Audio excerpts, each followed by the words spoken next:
एक एहसास है कि सोचा न था, वक्त चलता रहा, मैं चलता रहा, दिल मेरा रोए तो क्या। अस्सलाम वालेकुम नाजरीन, मैं हूँ सैयद हसन शहजाद और आप देख रहे हैं न्यूज़ अलर्ट कराची। मैं मौजूद हूँ एएस प्रोडक्शंस में और मेरा यहाँ पर मौजूद होना एक, आप ये नहीं समझिएगा कि ऐसा डिफरेंट वीडियोस बनाता रहता है तो अचानक म्यूज़िक लाइन में क्यों आ गया। मैं बेसिकली यहाँ पर इसलिए मौजूद हूँ कि पाकिस्तान में एक म्यूज़िशियन की वैल्यू क्या है, म्यूज़िक इंडस्ट्री की वैल्यू क्या है, कहाँ तक पहुँच चुका है, आज हम जानेंगे इसके बारे में। और आज मेरे साथ मौजूद हैं शैमविल सर जी और ये इनका प्रोडक्शन हाउस है और यहाँ पर म्यूज़िक रिकॉर्ड्स होती हैं और क्या क्या होता है इनसे ही जानते हैं, क्योंकि मुझे इस बारे में ज़्यादा मालूम नहीं है। इस वीडियो को लाजमी पूरा देखिएगा। अस्सलाम वालेकुम सर। वालेकुम अस्सलाम। सर कैसे हैं, क्या हाल है? जी बिल्कुल ठीक है, लग रहा है। आप बताएं आप कैसे हैं? सर सबसे पहले तो बहुत बहुत शुक्रिया आपका, आपने हमें अपने कीमती वक्त में से कुछ वक्त दिया और बहुत ज़्यादा लोग आपसे मिलने के लिए खड़े रहते हैं तो हमें अच्छी बात है कि हमें भी वक्त मिल गया, न्यूज़ अलर्ट की टीम को वक्त मिल गया। और कैसा लग रहा है सर आपको, आज आप न्यूज़ अलर्ट के लिए एक वीडियो पैकेज बना रहे हैं? बस मालिक का बड़ा शुक्रगुजार हूँ, आप हमारे पास आए हमारा इंटरव्यू लेने। अच्छा सर ये बताइएगा, सबसे पहले आगाज़ करते हैं हम अपने प्रोग्राम का कि जो एएस प्रोडक्शंस है तो इसकी हिस्ट्री क्या है, बैकग्राउंड क्या है, इसके बारे में हमने बहुत अच्छी बातें सुनी और यहाँ से बड़े बड़े म्यूजिशियन निकल कर गए। बेसिकली मेरा इंटरेस्ट बचपन से लाइक टुवर्ड्स म्यूज़िक रहा है। मैं ए.आर. रहमान सर को अपना इंस्पिरेशन मानता हूँ और मैं ख़ुद बेसिकली एक म्यूज़िक प्रोड्यूसर हूँ और मेरा जो बैचलर्स है साउंड डिज़ाइन में फ्रॉम लंदन और पॉइंट ब्लैंक स्कूल से मेरा बैचलर्स है साउंड डिज़ाइन में और मेरा मास्टर्स है फिल्म एंड टीवी के अंदर। तो अब हम लोग जो बेसिकली काम कर रहे हैं वो म्यूज़िक प्रोडक्शन के ऊपर कर रहे हैं। जितने भी आर्टिस्ट हैं, नात नोहे, कलाम, सॉन्ग्स, फिर गज़ल, गीत, XYZ कव्वाली, हम लोग टोटली जो हमारा काम है वो म्यूज़िक के ऊपर बेस्ड है। तो जितने भी आर्टिस्ट हैं मोस्ट वेलकम। तो सर आपने क्या सोचा है, एएस प्रोडक्शन को मार्केट में लाना है पाकिस्तान में? कराची में आपने इसका अदारा एक खोला, तो ये मतलब एक ब्रांच है या फिर और भी डिफरेंट जगहों पर ये मौजूद है? नहीं, अभी फ़िलहाल एक ब्रांच है, लेकिन अल्लाह पाक ने चाहा तो इंशाल्लाह इसको और मज़ीद वसी करेंगे। अच्छा सर, क्या इंस्पिरेशन लेकर आप यहाँ पर आए हैं, क्या सोचा हुआ है कि क्या करना है, कौन से क्या अभी मतलब कि आप यहाँ पे लर्निंग वगैरह भी बच्चों को सिखाते भी हैं या जस्ट एक मतलब आप आओ अपना सॉन्ग रिकॉर्ड करवाओ और उसे प्ले करो? हमारा है इरादा भी कोर्सेस लॉन्च करने का, लेकिन अभी फ़िलहाल रिकॉर्डिंग्स वगैरह में इतने बिज़ी हैं कि फ़िलहाल टाइम नहीं मिल रहा। लेकिन इरादा है इंशाल्लाह बहुत जल्द कोर्सेस भी हम लोग प्रॉपर एक पैनल के थ्रू हम लोग स्टार्ट लॉन्च करेंगे। अच्छा, तो सर अभी सिर्फ़ और सिर्फ मतलब सॉन्ग रिकॉर्ड पे काम चल रहा है? ये सिर्फ सॉन्ग रिकॉर्डिंग नहीं है, इसके पीछे पूरा एक बहुत बड़ा प्रोसेस होता है, पूरा एक प्रोसीजर होती है। क्या कहते हैं, इंस्ट्रूमेंटल के ऊपर रिकॉर्ड होता है, बेसिक सी एक जो रिकॉर्डिंग होती है, फिर एक कंप्लीट साउंड डिज़ाइनिंग होती है जिसके अंदर सारी sequencing, arrangement, mixing, mastering, recording और मतलब बहुत पूरा एक प्रोसीजर होता है, कंपोजिंग। और तो फिर उस चीज़ से गुज़रने में कम से कम एक कंप्लीट साउंड डिज़ाइन होने में लोग समझते हैं 5 से 10 मिनट में हो जाता है या आधे घंटे में हो जाता है गाना रिकॉर्ड, लेकिन कम से कम 7 दिन चाहिए, 7 सेशंस रिक्वायर्ड है एक गाने की। अच्छा सर, अभी मतलब हमारे व्यूवर्स जो देख रहे हैं जिनको ये नहीं मालूम कि प्रोडक्शन होता क्या, वो बस ये समझते हैं जिसकी आवाज़ अच्छी है उसने गा लिया और ये सॉन्ग रिकॉर्ड हो गया और ये चल गया, मतलब जिन्हें नहीं मालूम के लिए अलजेब्रा का एक क्वेश्चन हो गया हो। अच्छा चलें सर, अब हम ये जानते हैं आपने प्रोडक्शन हाउस खोला, बहुत अच्छी बात है, अल्लाह पाक आपको कामयाब करें, लेकिन पाकिस्तान में क्या स्कोप है सर इसका? पाकिस्तान में आने वाले टाइम में इंशाल्लाह स्कोप है। हम लोग और हमारे जैसे हैं वो इंशाल्लाह स्कोप लेकर आएंगे। और जो लोग सिंगर बनना चाहते हैं, और ज़्यादातर जो मेरे पास इंक्वायरीज़ वगैरह आती रहती हैं कि क्या मैं इस काबिल हूँ, क्या मैं इस लायक हूँ सर, आवाज़ सुन के बताएं, तो उनको मैं ये बात कहूँगा कि दौर बिल्कुल बदल चुका है। अगर आप एक सिंगर आर्टिस्ट एक बनना चाहते हैं, अब दौर जो है वो प्रोडक्शन का दौर है। अब पहले दौर था एनालॉग, अब दौर है टोटली डिजिटल। तो अब जो एक बात कर रहा हूँ, जो नहीं गाने वाला होता है वो भी बहुत अच्छा गा लेता है, तो जो गाने वाला है वो किस लेवल पे गा सकता है। ठीक है सर, आपने एक बात बोली यहाँ पे, मुझे सवाल बन गया माइंड में कि मतलब दौर मतलब कि पहले के गाने जो हम सुनते थे बड़े सीधे होते हैं, अब उसमें रैप भी कनेक्ट हो जाता है, देन उसमें पोइट्री भी आ जाती है, देन स्लोली फिर फ्लो उसका सॉन्ग पर आ जाता है। मतलब आपने बहुत से गाने अभी देखे होंगे और सुने भी होंगे, तो मतलब क्या चेंजेस आएंगे, थोड़ा हम डिटेल में बता सकते हैं, क्योंकि इसके जो बेसिक चीज़ें वो तो हम लोगों को नहीं मालूम। बात सारी ये है कि पहले के दौर में काफ़ी चीज़ें चलती थी। एक सुरीले आर्टिस्ट होते थे, सुरीले लोग होते थे, अब जो दौर है वो टोटली बदल चुका है। पहले दौर में तो आप सोच भी नहीं सकते थे कि जो एक बेसुरा है और एक बेताला है वो गा सकता है, ये आप सोच भी नहीं सकते थे। अब जो बेसुरा है वो तो चले, जिसको स्केल सेंस नहीं है, स्केल प्रॉब्लम है, वो तो रिकॉर्ड हो जाएगा। साथ में जो बेताला है, मतलब वही एक कहावत है ना, बेसुरे को सुर पे, मतलब बेताले को जितनी भी कोशिश कर लो कभी ताल पे नहीं ला सकते। तो जो एक बेताल है वो भी रिकॉर्ड हो सकता है, piece by piece, take by take, वो भी रिकॉर्ड हो सकता है। और उसके साथ भी इंशाल्लाह कोई बड़ी बोल नहीं, मालिक का बड़ा एहसान है कि हम ऐसे मामलात बना सकते हैं कि अगर वो रिकॉर्ड करे अपने आप को तो वो अपनी आवाज़ सुन के ना पहचाने यहाँ पे। हाँ, तो नाज़रीन, शैमविल साहब मेरे साथ मौजूद हैं, तो इनके जवाब से ही मुझे सवाल दिमाग में आ रहा है कि मैं इनसे सवाल करता जाऊँ, और इतने अच्छे जवाब मिल रहे हैं तो और सीखने को मौका मिल रहा है। जो व्यूअर्स हमें देख रहे हैं जिनको म्यूज़िक से लव है, तो वो जाहिर सी बात है उनके लिए एक स्पेशल वीडियो है ये। सर, एक सवाल मेरे माइंड में है कि ये जो 7 सुर होते हैं, ये मुझे आज तक नहीं समझ में आया कि सा रे गा मा पा, तो मतलब क्या है ये बेसिकली स्केल है, सा रे गा मा पा दा नी, फिर वापस सा रे गा, C D E F G A B, C D E F G A B, ये बेसिकली सुर है। और सी शार्प, बी शार्प, ये बेसिकली स्केल होते हैं। हर आर्टिस्ट का अपना एक स्केल होता है, एक लेवल होता है हर आर्टिस्ट का। कुछ लो रेंज के, लो ऑक्टेव के, कीबोर्ड में बेसिकली ऑक्टेव्स होते हैं। कुछ लो ऑक्टेव के सिंगर्स होते हैं जो सिर्फ लो पे ही ज़बरदस्त, जैसे मेहदी हसन खान साहब और नुसरत फ़तेह अली खान साहब, वो हाई ऑक्टेव के सिंगर हैं। तो हर अल्लाह पाक ने हर बंदे को जैसे अलग शक्ल दी है वैसे एक अलग आवाज़ दी है। जैसे मैं बात करूँ, मेरे एक टेक्सचर डिफरेंट है, आप जो बात कर रहे हो आपका टेक्सचर एक डिफरेंट है। तो अल्लाह पाक ने सबको अलग ऑक्टेव दिया है, तो इसीलिए उस हिसाब से एक हर आर्टिस्ट का एक अपना सुर है, वो अपने सुर में रहते हुए खान साहब ही कर सकता है।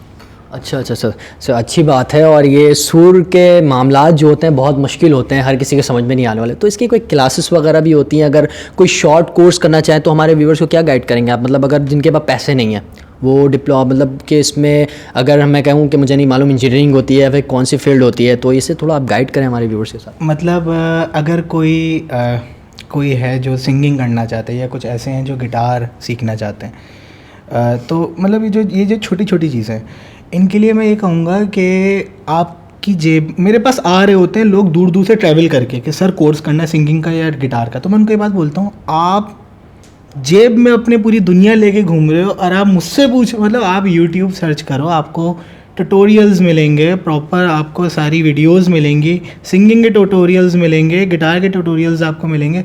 यूट्यूब के अलावा भी, अच्छा अगर लोग बोलते हैं यूट्यूब पे हमें स्पेसिफिकली अपने सवालों का जवाब नहीं मिल रहा होता, तो यूट्यूब से हट गया हो तो फोरम्स पे अगर आप अपना सवाल लिखो तो फोरम्स पे आपको उसके जवाब मिल जाते हैं। तो इन शॉर्ट बात यह है कि अब दौर टोटली बदल चुका है, हम एक क्लिक के ऊपर 500 लोगों को अपना गाना भेज सकते हैं। सही, वो दौर है। जैसे अभी एक आप वीडियो अपलोड करेंगे, ये लाखों में, मिलियंस में जाएगा इंशाल्लाह। तो दौर टोटली बदल चुका है। आप अगर ख़ुद करने की कोशिश, इच्छा रखें तो फिर आप कर सकते हैं। सही। अच्छा सर, ये बताइएगा कि अगर मेरे पास पैसे नहीं हैं, मुझे गाना गाने का बड़ा शौक़ है, ठीक है, और मेरे घर वाले भी मना करते हैं, ठीक है, 2 सिचुएशन है सर यहाँ पे, मेरे घर वाले भी मना कर रहे हैं और मेरे पास पैसे भी मौजूद नहीं है कि मैं स्टूडियो में जाऊँ, पे करूँ और जाके गाना गाऊँ। मेरे पास एक लैपटॉप है और एक टूटा फूटा माइक है, तो मैं कैसे गाऊँगा? बहुत अच्छा सवाल। बहुत से लोग ऐसे आ जाते हैं ये सोच के कि प्रोडक्शन हाउस है, यहाँ पे ऑडिशंस हो जाएंगे, ये इस तरह की सोच रख के भी लोग आते हैं। बहुत अच्छा सवाल। बात सारी ये है कि मैं आपको बताता हूँ, ये एक इन्वेस्टमेंट है, ये एक बिज़नेस है। हमारी मीडिया की फील्ड में हमारा जो CV है वो हमारा पोर्टफोलियो है, हमारा पुराना काम, हमारा पोर्टफोलियो वो हमारी CV है। आप एक सिंगर हो, आप एक आर्टिस्ट हो, आपका पोर्टफोलियो बताओगे, आप नहीं बताओगे। आपको ऑर्गेनाइजर्स अप्रोच करेंगे, आपको शोज़ देंगे, आपको इन्वेस्टर्स, स्पॉन्सर्स, ब्रांड्स और ये शोज़ वगैरह, कॉन्सर्ट्स वगैरह आपको मिलेंगे। ये आप के पोर्टफोलियो के हिसाब से मिलेंगे। पोर्टफोलियो कैसे? आपने 3 गाने रिकॉर्ड करवाए, उन 3 गानों को आप मार्केट में लॉन्च करोगे। फिर जब आप लॉन्च करोगे तो आपके जितने लिसनर्स होंगे, ऑर्गेनाइज़र का जो टिकटें बिकेंगी वो आपके लिसनर्स परचेस करेंगे। आपकी जितनी बड़ी वर्थ होगी ऑर्गेनाइजर्स आपको उतने पे करेंगे। तो बात सारी ये है कि प्रॉपर एक प्रोसीजर ये। अच्छा एक बात और, लोग ना सस्ते के चक्कर में आके ऐसे भी आते हैं जो आके बोलते हैं कि 8 एल्बम आए हुए हैं मार्केट में, 10 एल्बम आए हुए हैं मार्केट में। तो मैं उनसे सिर्फ ये सवाल करता हूँ कि यार आपके 8 एल्बम, 10 एल्बम आए हुए हैं, तो आपको रास्ते में किसी ने रोका नहीं, आपको कोई जानता नहीं, मतलब आपने 8 एल्बम 10 एल्बम के बजाय आपने एक गाना अगर अच्छे तरीके से, जितना पैसा उस पर लगाया आपने अच्छे तरीके से अगर इस पर लगाया होता तो आज आपकी एक मिलियंस में फ़ैन फॉलोइंग होती।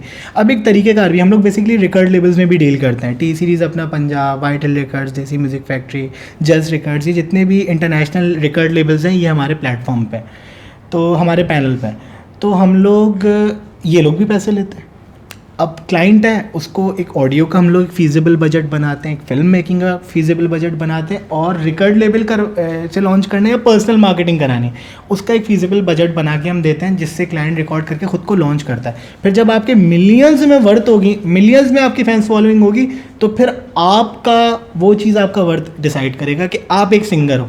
फिर आपको जिंगल्स, OSTs, फिल्म के गाने तब मिलेंगे, ऐसी रैंडमली बोलने से नहीं मिलेंगे। सही। अच्छा सर, ये बताइएगा कि बहुत से लोग पाकिस्तान में, यार गाना बजाना कोई अच्छा काम थोड़ी है, कोई ढंग का काम करो, पैसे कमाओ, यार ये क्या चीज़ है, ये वो गलत है। मतलब आपने अच्छा खासा इन्वेस्टमेंट किया हुआ है सर यहाँ पर, आप कोई हल्का फुल्का इन्वेस्टमेंट नहीं है कि आपने 10, 20, 15 हज़ार या 2 लाख रुपए में, इससे ज़्यादा का इन्वेस्टमेंट है। तो मतलब कुछ सोच के किया होगा, आपके पेरेंट्स ने आपको अप्रिशिएट किया होगा इस बात पे, सपोर्ट किया होगा। लेकिन और भी तो लोग हैं, और भी व्यूवर्स, इसकी व्यूवरशिप है न्यूज़ अलर्ट की बड़ी अच्छी है। तो आप हमारे पेरेंट्स जो हैं, जिनके बच्चे करना चाहते हैं, कुछ आगे बढ़ना चाहते हैं, उनका पैशन, प्रोफेशन है ये, तो उनके लिए क्या कहेंगे? बहुत अच्छा सवाल, और मैं बहुत माजरत के साथ शायद इस बात से बहुत से लोग इत्तेफाक ना रखें। मेरे बात सारी ये lack of awareness and lack of knowledge, ठीक है। बात सारी ये कि पहले का एक दौर था जब गाने वाले को समझा जाता था कि अच्छा नहीं समझा जाता। अब जो दौर है ना, इनफैक्ट मैं समझता हूँ कि मैं जो काम करता हूँ या जो और दूसरे म्यूज़िक प्रोड्यूसर्स जो काम करते हैं, 100 में से या 500 में से एक होता है जो जिसके पल्ले पड़ती है ये चीज़। ये डीबीज और डेसिबल्स का काम है, ये मैथमेटिक्स है। मेरा बैचलर्स है साउंड डिज़ाइन में, मैंने इनफैक्ट इंटर्नशिप पे भी 8 से 10 लड़के रखे थे, जिसमें से एक ने पिक किया, वो भी एक लिमिटेड तरीके से, बाकी कोशिश करते रह गए। बात ही ये एक टैलेंट है, ये एक मतलब कि पिकिंग सेंस, एक म्यूज़िक में AR रहमान सर को आप सुने अगर as a singer, he is not a Khan साहब, लेकिन इंडिया में उनको क्या मानते हैं लोग, because of his music sense. तो हर किसी के पास सेंस नहीं होता। जो लोग बोलते हैं कि म्यूज़िक सही नहीं है, म्यूज़िक ये, म्यूज़िक वो, तो वो टैलेंट को वो अप्रिशिएट नहीं कर रहे। जबकि बाहर गोरे इसीलिए तो आगे, मैं अगर एक हाई स्ट्रीट पे भी बैठ के आधे घंटे भी हम गिटार बजा लें तो हम इतना कमा लेंगे बाहर, जितना डेली वेजेस में 18 घंटे एक मजदूर नहीं कमाता, उतना आप 2 घंटे में कमा लोगे। टैलेंट की इतनी कदर है। तो लोगों को चाहिए टैलेंट को रिस्पेक्ट दें, टैलेंट की कदर करें, और लोगों को, इवन हमारे प्रोड्यूसर्स को, और क्या कहते हैं, हमारे जितनी भी ये सिंगिंग फील्ड में हमारे पाकिस्तान में जितने भी लोग हैं, मैं चाहता हूँ कि हम म्यूज़िक से मोहब्बत रखने वाले लोग हैं, तो ये हमारे जज्बात हैं जो उबल के बाहर आ रहे हैं। तो मैक्सिमम अच्छी सोच, अच्छी राय रखें लोग आर्टिस्टों के बारे में। अच्छा सर, ये बताइएगा कि ड्रामे में और फिल्म वगैरह जो पाकिस्तानी इंडस्ट्री में, तो उसमें कितना काम किया, अब तक कुछ किया है, काम हुआ है आपकी जानिब से? आप ड्रामे की बात करें, आप फिल्म इंडस्ट्री की बात करें, मैं आपको रिकॉर्ड लेबल्स पे गाने दिखा दूँ जिनमें मिलियंस में भी व्यूज़ हैं, हमने काम किया। जो ना मिलूँगा टीवी चैनल्स कुछ ऐसे हैं जिनके जैसे मिसाल के तौर पर 3 मिलियन, 4 मिलियन या 5 मिलियन सब्सक्राइबर। टीवी तो खैर कोई नहीं देखता, यूट्यूब भी पे ही सब देख रहे होते हैं, फेसबुक। तो मैं उन रिकॉर्ड लेबल से क्लाइंटों के गाने लॉन्च हुए हुए हैं जिनके 25 मिलियन, 20 मिलियन सब्सक्राइबर हैं। तो क्या ज़रूरत है हमें टीवी चैनल पे देने की? एक बात। दूसरी बात ये, हम टीवी, पाकिस्तान का टीवी चैनल हमारे लिए बहुत, मतलब हमारे लिए फ़ख्र की बात है। लेकिन फ़ख्र की बात तब है ना जब वो टैलेंट की कदर करें। यहाँ पे तो हमारे पाकिस्तान में बहुत माजरत के साथ अब बेटा है वो बाप के नाम का बैठ के खा रहा है और उसको काम मिल रहा है तब तक जब तक वो अपने बाप का है, ठीक है, भले काम आता हो ना आता हो। इन शॉर्ट घूम फिर के बात वही आ गई, टीवी चैनल्स वाले भी ना और सारे जितने भी हैं वो अगर पाकिस्तानी टैलेंट को अहमियत दें तो हमारा मैं ये बात इसलिए कर रहा हूँ क्योंकि बहुत से ऐसे खान साहब हैं, हम मिलते हैं तो हम उनके पाँव छूते हैं, ठीक है, और उनके घर के हालात क्या हैं हम जानते हैं ये बात। तो हमें इस चीज़ का बिल्कुल एहसास है, अगर पाकिस्तान में टैलेंट की उस लेवल पे कदर होती तो ये मामलात कभी नहीं होते। अच्छा सर, तो अब ये बताइएगा, सबसे पहले तो आप माशाल्लाह अच्छे एक आर्टिस्ट हैं, और अच्छे प्रोड्यूसर हैं, आपसे बहुत कुछ सीखने को मिला और आगे भी मुझे मिलेगा। तो सर पाकिस्तान के लिए क्या कहना चाहेंगे कि पाकिस्तान में म्यूज़िक को कितना सपोर्ट करना चाहिए हुकूमत की जानिब से, क्योंकि सब चीज़ जो पाकिस्तान में चल रहा है ये आप भी जानते हैं कि हुकूमत से ही चल रहा है, तो क्या कहना चाहेंगे आप? मतलब कुछ तो होगी दिल में। बस सबसे पहली बात तो ये कि रियलिटी शोज़ यहाँ पे होने चाहिए एक अच्छे लेवल पे, not like in a slang language पव्वा सिस्टम या फिर पर्ची या इस तरह की एक रियल बेस्ड रियलिटी शोज़ यहाँ जैसे इंडिया में होते हैं, एक रियलिटी शोज़ यहाँ पे होने चाहिए। अगर हुकूमत करवा दे तो ऐसे ऐसे लोग निकल के सामने, सुरकेशेतरा हुआ था इंडिया में तो पाकिस्तानी विनर था ना, तो पाकिस्तान में क्या क्या टैलेंट है वो आप भी जानते हैं, हम भी जानते हैं। मेरे ख्याल में पाकिस्तान आइडल हुआ था, कभी हुआ था, तो उसमें भी कुछ मिले थे, लेकिन वो जो निकले बन के मैंने उनको दोबारा देखा नहीं, अगर जो विनर भी बन गए। बात सारी यही है ना कि मैं पाकिस्तान आइडल की बात नहीं करूँगा, लेकिन जनरली एक बात करूँगा कि रियलिटी शोज़ में साफ़ और शफाफ तरीके से हो तो बिल्कुल टैलेंट भी निकल के बाहर आएंगे और अच्छे से अच्छे कलाकार निकल के बाहर आएंगे। अगर हम देखें सर, जो मैं आप अपना बताऊँ, मैं घर में था आज से तकरीबन 2 दिन पहले, तो एक बच्चा आता है, मांगने वाला बच्चा, वो नात पढ़ रहा होता है अपनी आवाज़ में, लेकिन उसकी आवाज़ में जो बारीकी है, मतलब कि मैं नहीं समझ सकता कि मतलब ये बच्चा मांग रहा है, अगर इसको हम निकालें, इसको पॉलिश करें तो ये एक अच्छा आर्टिस्ट अच्छे लेवल पर जा सकता है। तो मतलब इस टाइप के लोगों के लिए क्या सोचते हैं आप? मैं ये सोचता हूँ असल में सीन ये है कि करोना वायरस आ गया। करोना वायरस से ठीक 2 दिन पहले मेरे हाथ में 3 स्पॉन्सर्स थे, हम लोग लाइव सेशन स्टार्ट करने वाले थे और हम लोग ऐसे ही लोगों को प्रमोट करने वाले थे। बात सारी है कि बहुत से लोग मुझे ये बात बोलते हैं, आप एक तरफ कहते हो कि आप म्यूज़िक से मोहब्बत रखते हो और फिर दूसरी तरफ आप पैसे लेते हो गाने रिकॉर्ड करने के, तो मैं आगे से, ये मेरा ब्रेड एंड बटर है। हम लोग तो, हमारी तो रोज़ी रोटी, हमारे हर बंदे के सर पे लाइबिलिटीज़ होती हैं, we have to fulfil it. अगर अल्लाह पाक ने नाम बड़ा कर दिया, लाइबिलिटीज़ पूरी हो गई हमारी जो हमारे सर पे हैं, तो हम तो म्यूज़िक से मोहब्बत रखने वाले लोग हैं, हम ऐसे ही लोगों को प्रमोट करेंगे और फ्री ऑफ कॉस्ट करेंगे। पैसे ही सब कुछ नहीं होता। मैं और भी 10 जगहों पे मैं काम कर सकता था, म्यूज़िक ही क्यों? क्योंकि म्यूज़िक से हमें प्यार है, मोहब्बत है। तो ऐसे लोग मिलते हैं तो मैं अप्रिशिएट बिल्कुल ज़रूर करता है।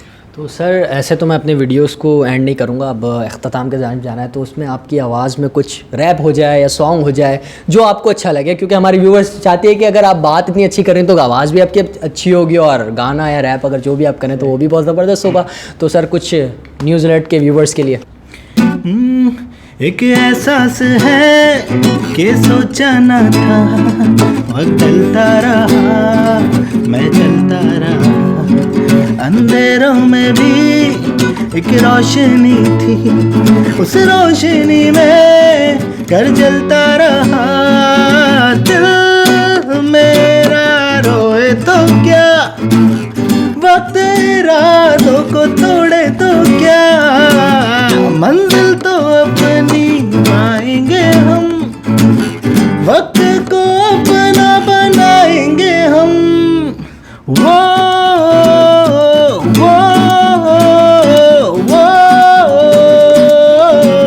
हो जाऊँ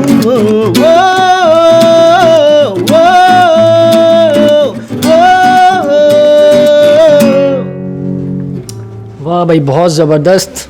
सर ये गिटार, बात ये है कि मैं एक सिंगर नहीं हूँ, मतलब I am just a music producer, तो शौकिया कभी कभी थोड़ा बहुत गा लेते हैं। मतलब गिटार बहुत अच्छी बजा लेते हैं। सर ये गिटार मतलब है क्या मतलब कितने कोड्स होते हैं सर इसमें? 7 सुर होते हैं हर गिटार में, मतलब हर इंस्ट्रूमेंट में वही 7 सुर होते हैं। हर इंस्ट्रूमेंट साथ, हाँ जी, हर इंस्ट्रूमेंट में 7 सुर होते हैं। तो सर के लिए 1-2 लाइन मैं भी कह देता हूँ अगर अच्छी लगा तो सर।